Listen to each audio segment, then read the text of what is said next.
Hi, I'm Leah Liu, the funniest Chinese teacher you can find. Welcome to my channel. If you're interested in learning Chinese language but you know nothing about it before, this series is just right for you. There are some things you need to know before you really started learning this language, because I know Chinese is a strange language to you, so let's start it. 1. How many languages are there in Chinese? Maybe you've heard of Mandarin, maybe you've heard of Cantonese, maybe you're confused, like, what? The thing is, everything you heard before, Mandarin, Cantonese, they're not different languages, they're different dialects. In total, we have over 200 dialects. But good news, you don't need to learn each one of them. The top two main dialects are Mandarin and Cantonese. And now I'm gonna tell you the difference between these two. Mandarin is also called the Standard Chinese or 普通话. Basically, it means it's the official Chinese language. It's more like the face of Chinese language. And Cantonese is spoken in Hong Kong, Macau, and some southern Chinese cities. The thing is, if you speak Mandarin, wherever you are, people can understand you. But it doesn't work the other way around. If you speak Cantonese in northern China, people cannot understand you. For example, hello in Mandarin is 你好.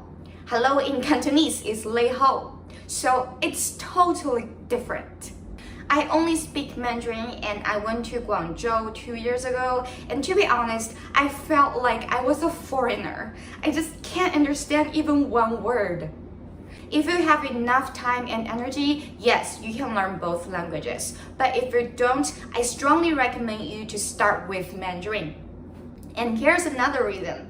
You know that Chinese is a tonal language, which means different tones carry different meanings. It's not just like I'm making a question or I'm showing my feelings. It's not just like that. So in Mandarin, we have 4 tones. Let's check this out.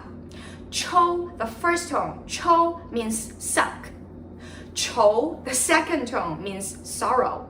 Chou, the third tone, means ugly.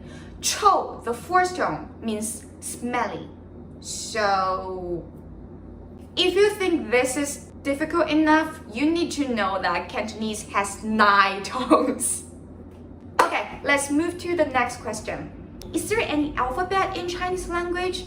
Yes. So, about 60 years ago, Pinyin was invented, and it looks like this. Looks familiar, right? It looks just like the English alphabet, just one letter is different. This one, Yu. All the other 25 are exactly same as the English alphabet. So, this is invented for non-Chinese to learn Chinese. And in mainland China, in the first grade, we don't start learning Chinese from writing characters. We start learning from using Pinyin, and we spend a whole month on it. Okay, so I'm gonna read Chinese alphabet for you, and you can hear how many different sounds are there, okay? A, B, C, D, E, F, G, H, I, J, K, L, M, N, W, P, Q, R, S, T, U, Y, U, X, Y, Z. I know you're gonna be like, what? Sounds totally different. Okay, I get it. But the thing is, it's not. Like the second one, 波, it sounds different in Chinese because it's actually but. It's the same in English, like boy.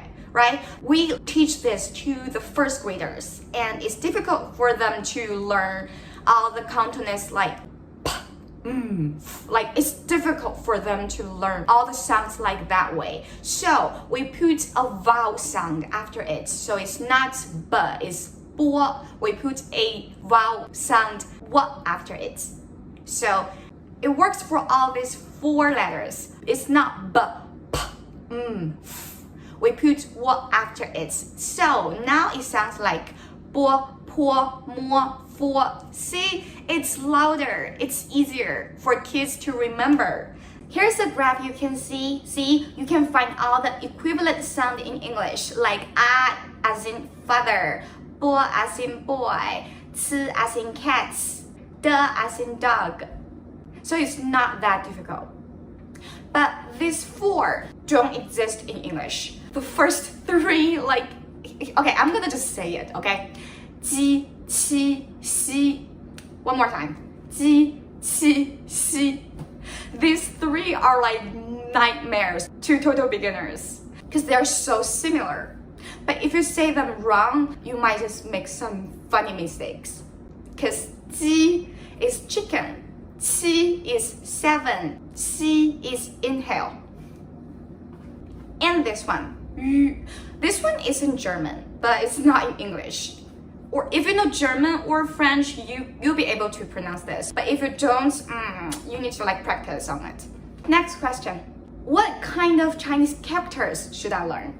So if you've done some research online, if you Google Chinese, you might see like there are traditional Chinese and simplified Chinese. And you'll be able to see like how different they are, but they are the same language. The simplified Chinese is made to make people learn how to write Chinese easier. I'll show you some words in simplified Chinese and in traditional Chinese, and you will get a point. Like this one. This one is simplified Chinese. Fei, it means fly. So it looks like a bird body with 2 wings on the back. This is the traditional Chinese version of fly. Can you see that we just used one part of this word? So the original shape, it has 2, that flying bird, right? And the rest part, this part means rise up. So it's like fly, rise up.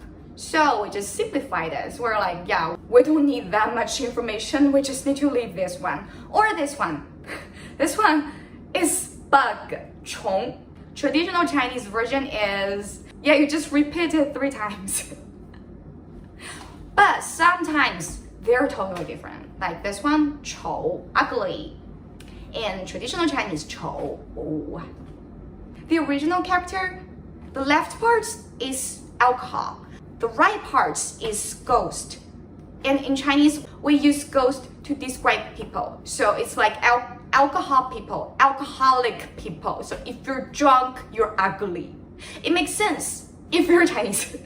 If you know Chinese, yeah, that makes totally sense. But if you don't, I just recommend you to learn the easier one. Okay, so still the same thing. If you have enough time and energy, you can learn both, of course.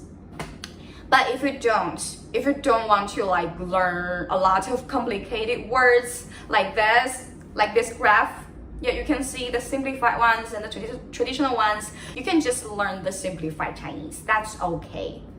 Okay, last question. Where should I start? For me, I will start from Pinyin because it's something you're familiar with, it's something you can easily learn, and then we're gonna move to tone, and then we're gonna get the characters, and then phrases, and then common sentences. It's like if you see all the Chinese words alone, you can see like they have different tones, and if you put them together, it's like it's like you need to like go up down a lot, but it's really not that difficult. If you learn all the like basic tones and basic pinyin, you put them together, you just need to let it flow, and then you're gonna get it. Like, because if you just say one word, maybe people cannot understand you at all. But if you say a sentence and you put the word in the sentence in the right place, people can guess, and most time they can guess you right because you're saying something in common in daily life. And even you have a strong accent, people can still understand that. Because in Chinese, we have so many different accents. We are really good at guessing. Thank you for watching.